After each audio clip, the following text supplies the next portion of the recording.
Welcome to the Swim Chats podcast. I'm Shona Riddell, a writer, former journalist and ocean swimmer from Wellington, Aotearoa, New Zealand. For each episode, I'll feature a different guest from our swim community. They'll be dippers, adventure swimmers, coaches and conservationists with one thing in common. They all love being in the sea. So whether you're a swimmer yourself or just interested in stories about the ocean and people expanding their comfort zones, I hope you enjoy these swim chats. Please hit follow or subscribe so you don't miss an episode. Graham, welcome to Swim Chats. Thank you. And just to clarify, you're the owner of Gelissimo Gelato in Wellington City. Yep, I am. And also the owner of Gelissimo Freyberg at Oriental Bay. Yeah. Are there any other Gelissimos that I've missed? No, just the two, that's enough. There's plenty, yeah. I'm sure it keeps you busy. Yeah. So I've been coming to your cafe at Freyberg for about 3 years now, which is about the time I joined Barb Watson's group. And oh, right. Yep. You're a fixture of my Sunday mornings. As, after the swim, we have our coffee and we catch up. And so first of all, I wanted to say thank you for all the coffees because it is such an important spot for swimmers. Like we all do our swims no matter how far we go. But then we all come in and we have our coffee and scone or porridge or whatever. And you just learn so much about other people. And it's a really good opportunity to learn what other people are up to and what their goals are.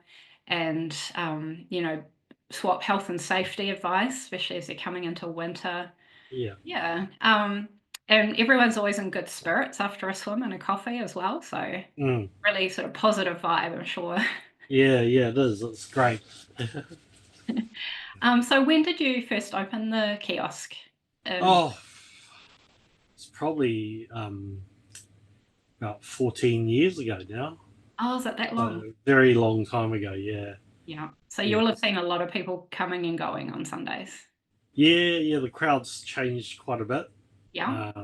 Especially over the last, 5 or 10 years, we've seen a distinct growth in terms of people coming to the beach and at different times of the day as well. Yeah. We get the swimmers in the morning and we get sort of the caregivers and the little babies and things around. Yeah. A bit later in the morning, and then it just all changes throughout the day. Yeah. Yeah, that's a good point actually, because I'm just there at sort of 8 o'clock, and you're there the whole day. And so once all the cold water swimmers go, then you get the kind of the more sane people. Well, they think they're more sane. I'm not sure they are. Have you noticed, like more and more people swimming into winter over the last 10 years as well? Yeah. I mean, I probably only started swimming probably about the same time as you, actually, about 3-4 years ago. And I remember because I ran a lot. I used to run every morning. And that was my sort of morning exercise that I'd turn up at. I'd run from Freyberg and run around the bays in the dark and come back, and there's always Dougal plus one or two others sitting there every day waiting to go in the water or about to get in the water. And I think when I first sort of noticed that there was probably only a handful of people that would get in early in the morning that I noticed during the week. I used to sort of run past or walk past by that stage and just go, oh, they're mad buggers. Yeah. So cold, so dark, Yeah, and never imagining that one day you would be one of those people. That's right. I used to be a runner too, and I think a lot of runners become swimmers, don't they? I don't know if that was your reason for getting in, but for me, like I had to stop running because it was just getting a bit painful on my joints. Yeah. Well, I actually fell off the roof of my house oh my goodness, about 4 years ago, and I was laid up for a whole summer, and that sort of ruined my running career, so to speak. So I went through about 6 months of physiotherapy and things like that, and on crutches for half a year. still limping around, and at one point, after about 9 months, there's still a bit of pain in the legs and things, and my physio said, well, there's nothing more I can do for you. You just have to tough it out and go, and run it, and go through rehab and get your body back used to it again. Yeah. So that's when I sort of tried to start running again. And then one morning when I was watching those mad people get in the ocean, and I thought, maybe I'll just go for a quick dip. It might be a nice way to cool down and numb sort of the soreness and the pain. So I jumped in just in my running shorts and thought, holy cow! Turned around and literally ran back out again. But the legs did feel a lot better. And then it just sort of went from there. And I decided that every day that I ran, my reward would be to go for a dip in the sea, see how long I could last afterwards. So that was my plan. I never planned to swim because I grew up with a lifelong fear of drowning, and I never actually knew how to swim. But no, I quite comfortably got up to my chest. So that's what I did. I'd run, and then if I went out for my run, I'd cool down in the sea and just see how long I could last before it got too cold and I had to run back out again. Yeah. And all the while I'm watching these people go swim past me and go out for half an hour or whatever and go, they're mad, and then I don't know how it happened, but it just sort of the swim or the dip became far more enjoyable than the run. So one took over. Yeah, one took over, and all of a sudden I'm swimming more than I'm running. Yeah. And then I tried to swim out to the pontoon. Probably took me a year to get there without panicking and swim back. And Barb was a huge help. Mm. She's only given me 2 pieces of advice over the course of a year or so, and it just helped heaps. And I just pretty much self-taught and just thought a little bit like running when you first start. You sort of get hooked, and then you think, I can go a bit further. I can go a bit further. I can do it for a bit longer. I can do it for a bit longer. Yeah, you want to see what you're capable of. Yeah. So it's all sort of gone from there. Do you remember what Barb's advice was? You said she had 2 pieces of advice.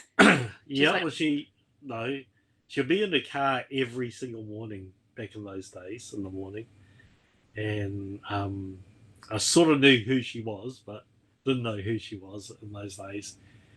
And I'd be trying to get out to the pontoon and back, and I'd always be early because I'd try and get my exercise done before I opened. And then I'd be sitting on my chair, having my coffee, watching the sunrise. And she walked past one morning and she tapped me on the shoulder, and she said, "Stop." She said, "Slow down." I said, "Oh, what do you mean?" She says, "You look like you're fighting the water. Just slow everything down, and even just float there without moving." That's such good advice. I said, "Oh, okay." She said, she said to me, she says, "I'll be watching you every morning." I can hear her voice saying that. Yeah, I can hear it in my head right now. Sort of way. I'm going, no. So the next morning, of course, she's in the car, and I like swimming out and trying to slow everything down. It just made a huge difference. Yeah. So that was great, and then about a week later, she came up and she says, "Oh, here's a pair of goggles." And she says, "I have a whole stash in my car of people that find them and hand them in. I'll give you a pair of goggles. Make a world of difference." Because I I literally would just take off my running gear and just run in the water. So he gave me a pair of goggles and told me to put blue tack in my ears to stop the water getting in my ears. and that did make a lot of difference. And the next day she came down and says, "Oh, here's a cap." She gave me a cap, and that was life changing. You know, a swing cap is a life changing It exercise. makes a huge difference, doesn't it? I remember I had to learn that too, that Yeah, the importance of a swim cap. I remember when I yeah, started, which was a few years ago, yeah, getting a really cold head and not realizing mm, what a difference it makes just putting on a yeah, basic cap. yeah. When the cold water isn't getting in your hair and it's not getting in your ears, you feel so much safer in sort of a way, Yeah. or less irritated. So, um, oh, oh, so that made a huge difference in terms of my confidence as well. So yeah, so it's from there just kept going and kept going, and um, yeah, and eventually I acquired all the stuff that swimmers have, like a tow float and a little torch for your head they got from Barb as well. And yeah, Yeah, so all these accessories help, don't they? yeah, yeah, so yeah, she's given me a little bit of advice, but it's been enormous in Yeah. terms of getting me to where I am. Yeah, Yeah. She's such a guru of open water swimming. she's Seen a lot fabulous. of people Yeah. doing it. Yeah. And so how often do you swim these days and how far do you go when you swim? I'm in there um, every day possible, and it really comes for me. It comes down to trying to be out of the water by 7 o'clock. Hmm. So it depends on how early I can get down there. But typically, I'll swim anywhere between. It could be as short as 500 meters. Could be as long as 1.5 k. Hmm. So first, second buoy on a really good day, and just swim around pretty much to the first buoy and back if I can manage it most mornings. Yeah, That's awesome. yeah. And so you'd be swimming in the dark at this time of year? Or pretty light? Absolutely pitch black at the moment, isn't it? Yeah. I was talking to Brett Richardson for the last Oh episode. yeah. And yeah, so he's one who swims in the dark. Mm, You know, sort of pre-dawn. He was yeah. saying he's in and out at the moment and it's still pitch black when he's finished his swim. Yeah, yeah. I actually love the dark. I prefer it. Oh, Uh, really? yeah, I think when you're running, you sort of zone out after a while, and you empty your head, and your brain. Hmm. And I think I'm now doing that when I'm swimming. That I swim out, and it's just sort of a time to just reset your brain and flush everything out. And I quite like the lights because I breathe on one side, so I navigate by looking at the lights in the city, and then when I sort of get out to a turnaround point, I come back, I can navigate with the lights along Oriental Parade, and they sort of keep me occupied. Yeah. But when it's daytime, you don't have those nice lights, and I quite enjoy just not being able to see what's around me as well. I actually quite enjoy that. So yeah. And how do you find the temperature at the moment? Refreshing? Well, I think it was like a year and a half, 2 years ago. I decided, no, the first year I stopped over winter and didn't really pick it up again till spring. Hmm. And then the next winter, I thought, if I keep swimming, I might not notice the temperature drop as much. So I swam through winter and it got colder and colder. But I kept going, and I really quite enjoyed it. So, um, but at the moment it's about 14 degrees. Um, I've just been in Vietnam for the last week, and it was 27 degrees in the sea, and I Okay, was hard to swimming. imagine. Yeah, it's just unbelievable. That's almost double. It's not even refreshing, you know. We go for a swim, Yeah. I came back and yesterday was the first day I jumped in since I got back. And yeah, I've been for 2 days psyching myself up 27 to 14, 27 to 14. How Yeah. am I going to get into a 14-degree ocean after swimming in 27 degrees? And so I jumped in, it was really cold. I think my hands and feet, they immediately went numb. Yeah. I sort of It's a shock. decided I There's just a have shock to, to the system, right? yeah, I just have to swim a bit faster, and just keep swimming till I got warm. Yeah.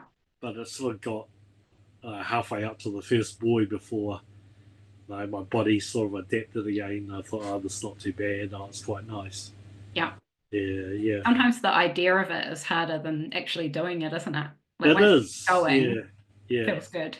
yeah, yeah. So, I mean, last year I got down as low as I think it was 8.3 was the coldest it got That's right. down there. I remember that day, and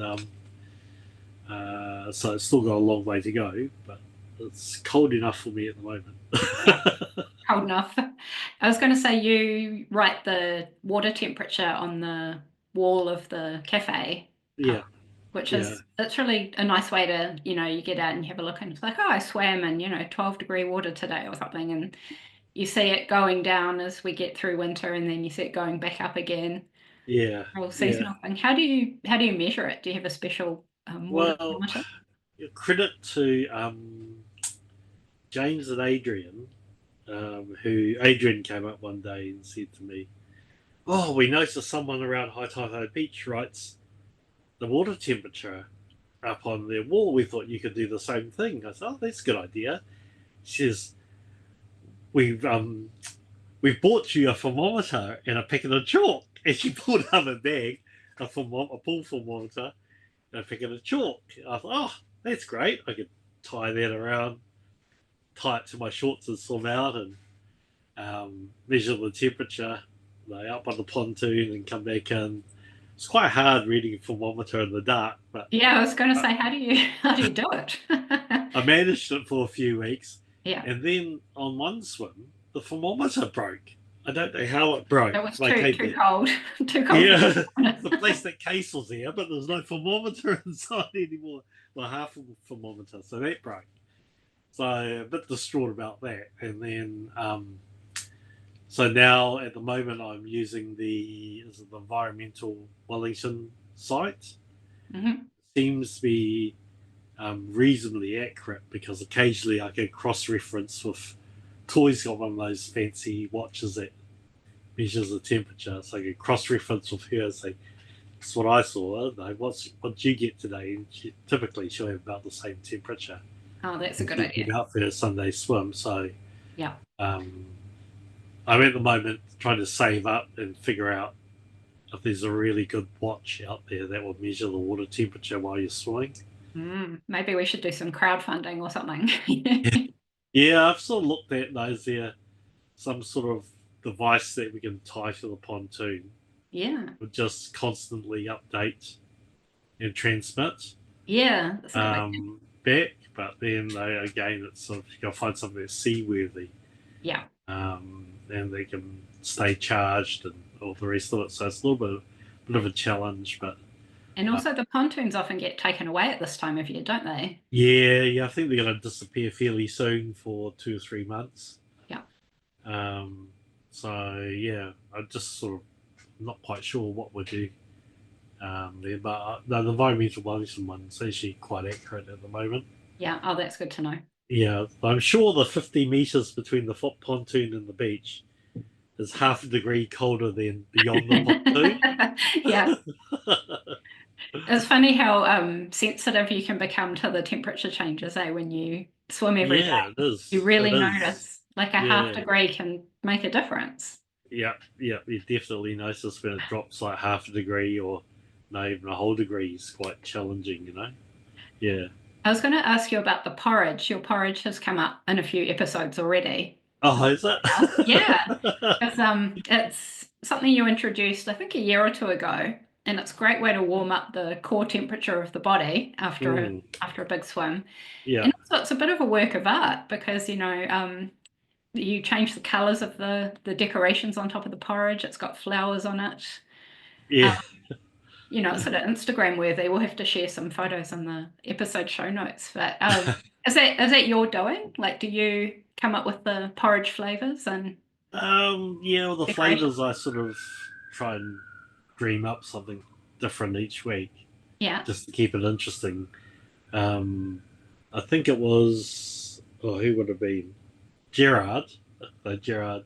yeah, He actually gave us the idea, actually, because we're looking for something hot and filling that we could serve up to the swimmers in the weekends. And that we'd tried a few things. We'd tried hot soups. We'd tried um, all sorts of things over the years, and it's in that little space which is the size of a broom cupboard. It's really hard to do anything.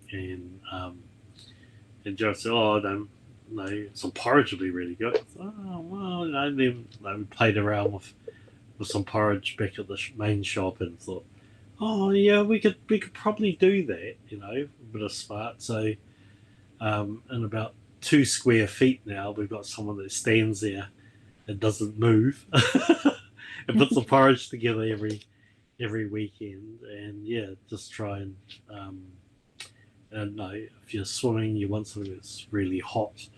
So we try and cook each bowl on the spot or per order, so it does come out really nice and hot. And then obviously, we try and provide some options as well. People are dairy intolerant or prefer oats, or have some sort of intolerance. We give them the option to both swap things out. We can. Yeah, so it's been quite popular. We were actually going to stop it for summer and come up with something probably less wintry for summer. like a smoothie or something. Maybe things like avocado on toast, and we've even been playing around with a folded egg omelette on toast. Oh, I yum. think might be quite nice. Um, but then, but then the cold weather never really stopped last summer, so we Yeah, thought that's right. we'll stop the porridge when the cold weather stops, and Right, it and then it didn't. didn't.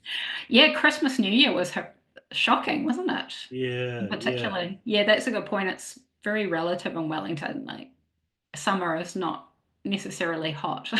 yeah, yeah. So we just continued with the porridge. I remember saying to one of the girls in middle of March when it was um, quite hot, quite warm for a week or two.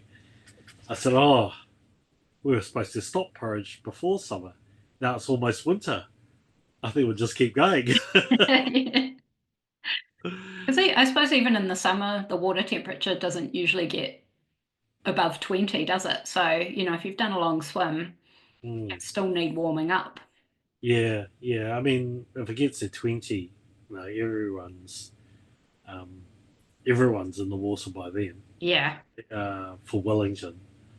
So yeah, I think 18, 19 tends to be the temperature in Wellington that's right. Yeah. for the summer. Like Yeah, in the summer, on a nice day, like you'll have massive queues.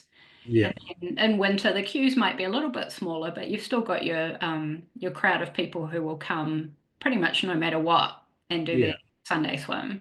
yeah, Do you yeah, ever do you ever like there I think there are times you don't open, but it's pretty rare, isn't it, that you wouldn't open at all? yeah, yeah. Normally we don't open if it's gale force winds and torrential rain. We have been known to open on days like that. Um, Usually it's the wind that will get us if it's really strong northerly. It'll come straight through our front door and we can't do anything about it and destroys everything. If it's a southerly, even if it's raining, it's quite openable because we're so sheltered from the southerly on that side of the harbour, right? So Yeah, right. it's beautiful swimming conditions in the southerly. It is. It's actually yeah, nice and flat. Yeah, yeah, I love going out in the southerly. Um, Will and you swim in pretty much any conditions or uh, the I, flat? I'm still trying to learn how to deal with choppy water. Me too. Yeah, I can relate. No, and if there's a little bit of chop, it's okay. I remember a couple of years ago when I was still just getting beyond the pontoon, and there was one of those really strong northerly days, and the waves are huge. I thought I'll just go for. It's looking a bit scary, but hey, it could be quite exciting. I'll just go for a pedal out to the pontoon and back. I got out as far as the pontoon, and I thought I was going to drown. I literally, you get to, then when you panic in the water, Yes. and then you lose all control of what you should be doing, and Yes. then you start to go under because Yes. you don't relax. Yeah. You're panicking. So I sort of got to that point just out by the pontoon with these massive waves, and thought I was going to make it back. Wow. And that's I scary. did. I did Yeah. make it back. I just had to it took me like 2 minutes to tell myself just calm down, Yeah. And I got back, but it's sort of my challenge now is to when there is a bit of a northerly, is to go out and to challenge myself to be able to swim into the waves and under the waves and Yeah. get a fair distance out and then turn around and come back again. So I'm Yeah. getting better at it. Yeah. You do sort of learn to start feeling the rhythm of it a little bit, don't you? And Yeah, learn how to position your body so it feels less like you're fighting. And yeah, I yeah, totally know what you mean about having to work on it. yeah, Yeah, it's a yeah, work in progress. yeah. It's hard. We grab a couple of mouthfuls of seawater. You lose your rhythm and you suddenly panic and you're Yeah. trying to spit out the seawater. And the next wave's hitting you. You're sort of like, oh no, I know. And you've got that fight or flight response, but you can't run away No, because no, you're in the water. you can't go anywhere.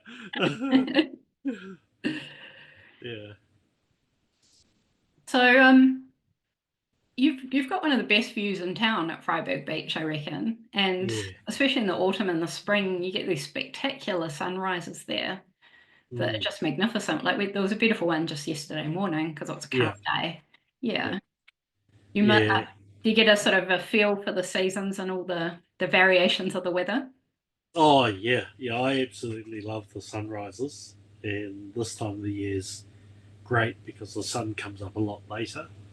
So that when I'm getting out of the water, it's usually before sunrise, and racing, try and get changed and as quickly as I can, and try and grab a hot drink and just even stand out there for 10 minutes and watch the sun peep up over the hills. So I really enjoy that, and then when it's really dark, when you turn up in the morning, um, I'm always taking a photo. So every day I'm down there and swimming, I'll take a photo from the same spot. Yeah. So I've actually got probably like 600 or 700 photos, days worth of photos now, and my plan is at some point to do collage of 500 days of swimming or something like that, and just have the same view from the same point looking out into the harbour, and then you'll be able to see the transition of the weather and the sunrise and the light for over a year, um, and just see the pattern of how it changes throughout the year. So I that's love that idea. That's brilliant. Yeah, I like taking photos as well of my swim, so I know what you yeah, mean. But yeah, I can imagine just how many you've accumulated and how every single one would be different, even though yeah. it's from the same spot, because no day is the same and no swim is the same. No, no, no. You There's a could, big digger in the middle of my photo this morning. oh yes, there was a big digger there yesterday. Yeah, Yeah, that's right. blocking the view, but yeah, Yeah, beaches need to be cleaned up every now and then, don't they? yeah, yeah, Speaking of which, I know we've had some pretty incredible storms, mm, especially there was one a couple of weeks ago. yeah. Did that affect you at all there? Aside from not being able to open, Yeah. um, no, it's been reasonably good. We get a bit of flooding around there, Hmm. so when it's high tide, um, the water table's quite a bit higher, and then the drains that are around that building don't drain away quickly enough. And quite often, if it's a big downpour like it was a couple of weeks ago, they overflow. They regurgitate some of the drainage material back out again. And if it's really bad, then we'll end up with water going into our little kiosk as well. So if we know the weather's going to be bad, we get everything off the floors, roll up the mats, and even last Friday, when there was a bit of a downpour, we had a couple of centimetres of water all through the kiosk. So we just have to go down there and sweep all the water out and let it dry out. But we're quite used to it. It's actually a good opportunity to give the floor a really good scrub as well while you're doing it. So, Right. so it's sort of a side benefit, but we used to get flooded almost every rainfall for a while until we figured out that a couple of the drains on the roof of the building were completely blocked for about 3 years. And then once the council found out they needed to unblock the drains occasionally, we haven't had such a big problem now. So it's only when we have sort of extreme storms now that we may get, combined with a high tide, that we may get a little bit flooded. Yeah. But, yeah. Well, it's good that it's better. Yeah. It's not ideal, but it's not a major issue these days. Yeah. And we get quite a bit of, well, occasionally we get marine life that comes into the harbour, like the orcas, and I always seem to miss the orcas. But yeah, have you had the opportunity to see them come right in? I think they were in not too long ago, and dolphins or something. I completely missed that. Yeah, we've seen dolphins and orcas in the past. We had that big sea lion that parked itself on the beach for about a week. That was huge. Right. Yeah, I remember coming to visit that. I mean, like, Yeah. you have to stay, there's a rule where it's cordoned off and you stay Yeah. a certain number of meters back because they can be quite aggressive. Yeah. Yeah, that's right. It hung around for a while, didn't it? Yeah. I remember everyone that was going out swimming had to walk around it. And I remember going for my swim and just sort of looking back on the beach, one eye thinking, oh, I hope it doesn't get in the water. Yeah. Yeah. Because they just really sleep on the beach, don't they? They're resting after their huge swim from Antarctica. Yeah. But they're fast in the water, so I wouldn't want to be swimming with them. You wouldn't want to be breakfast or lunch. Right? Exactly. Yeah, no. And I think we had an orca one time, and I was out for a swim, and I came back, and then actually it was one of the Sunday swimmers said, "Oh, do you know an orca will swim about 20 meters past you?" I said, "No," and she had filmed it, and there was this me swimming back in towards the beach, and behind me in the foreground there was an orca that had come very close into shore. Wow. Unbeknownst to me. But, yeah, they do come in really close, and they're enormous, aren't they? Yeah. So I'm not sure how I'd feel about swimming with one. Like, it would be a privilege, but at the same time, if I was caught by surprise, I don't know how I would react. Yeah. So were you kind of relieved that you didn't know? Yes. Yeah. I mean, jellyfish are bad enough sometimes in the summer where, you swim along and there's big moon jellies. And when occasionally we just grabbed one of those in my hand, and I always feel like they feel like someone's liver or heart or some sort of that's right. sort of gelatinous, squidgy feeling. That's quite freaky. Yeah. I don't mind the little salps. I actually quite enjoy the little things. I think it feels like you're swimming through bubble tea or something like that. Yeah, exactly. Yeah, they're quite soft. So I really quite enjoy those. And then one of the funniest things was about a year or two ago, I was out swimming in the pitch black about this time of the year and out close to around the first buoy. And then I felt something sort of brush past my leg. And I sort of like, oh my God, that wasn't a bit of seaweed. It didn't feel anything like a seaweed or anything like that, or jellyfish. And I was having a slight second or two of panic. And they heard this voice go, "Oh, sorry." and it was a chap called Kevin who used to go out and swim in the pitch black as well, solo by himself. Much better swimmer than me, and he'd swum out, and he's much faster. He caught up to me and swum into my leg and grabbed my leg with his hand. And I thought he was some sort of fish or some big fish or something. That must have given you a hell of a fright, especially in the dark when you can't. Yeah, it was pitch black. Couldn't see him at all. He goes, "Oh, sorry." I go, "Oh, that's all right." He goes, "Is that you, Graham?" I go, "Oh, is that you, Kevin?" You think the whole harbour. Yeah, exactly. People, Like there's so much empty water, and yeah, 6 o'clock in the we morning. still have these collisions. Yeah, but it's quite bizarre how close. I don't know if you've had any close calls with other swimmers. Or, Oh, for sure. And yeah, a dog at one point. Like a there's dog. yeah, because even out like at the second buoy or something, it had come out quite far and it Oh got tangled gosh. up in my tow float. Yeah, so you just don't know what's going to happen. That's part of the Yeah, adventure. it's amazing how big the ocean can be, and two or three little spots or people or creatures in there, and you will collide with them. Exactly. Yeah. Yeah. Oh, Graham, I've really enjoyed chatting to you this morning, and I didn't know about your roof accident, so like I'm really sorry that that happened, but I'm glad that you found the ocean as a way to help with the pain and the inflammation. I know that a lot of people find the cold water helpful for that. Yeah. Yeah. Yeah. Well, it certainly helps the whole rehab of that injury.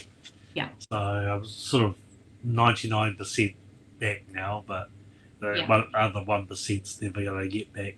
Some of the permanent scars of the injury, but Yeah. no, 99% back, and I'm running and I'm swimming again. And Oh, you're running too. That's great. yeah, but no, I'm older now, so Yeah. You're feeling it a bit more. Yeah. a bit more tiring. But the swimming's been a um, real bonus, I guess, out of the whole experience, because you know, I remember the days when I wasn't swimming, and yeah, when you had the swimmers come in the morning and then the weekend, you think, gosh, they're all so happy. It's like one big party, and then when I start swimming, I suddenly realise why people are so happy, because you just come out of there with such a positive frame of mind. Yeah. And there's huge groups now. If you go down there at 7 o'clock on a Friday morning, there's one of those community social groups. There's about 60 or 70 people that turn up just to go for a dip. And then there's a triathlon group, and then there's the usual swimmers. So there's up to 100, 110 people some mornings on a Friday morning at 7 o'clock, all in the water. And 3-4 years ago, you would never imagine that would be the case. So I think it's something that people are just finding is a wonderful way to start the day, and I think in this challenging world as well, it's a nice way to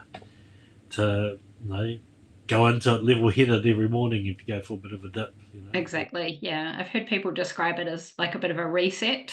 Yeah. And also it's a break. Yeah, a break from everything else that's going on.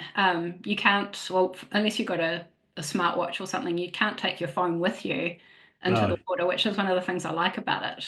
Yeah. Peaceful. Yeah. So, yep, it's just you and the ocean, really. And, it's lovely to just.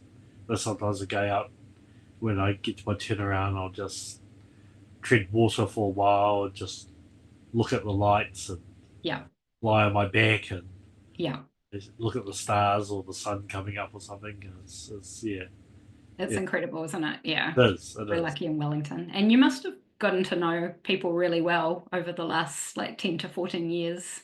Yeah, but that's the other bonus, is that it makes me appreciate and understand a lot of my customers as well, and there is that sense of commonality as well, and So I've met some wonderful people, can continue to do so.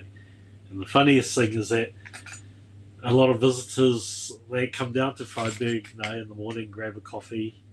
They come up and they see the swimmers going in the water or coming out of the water.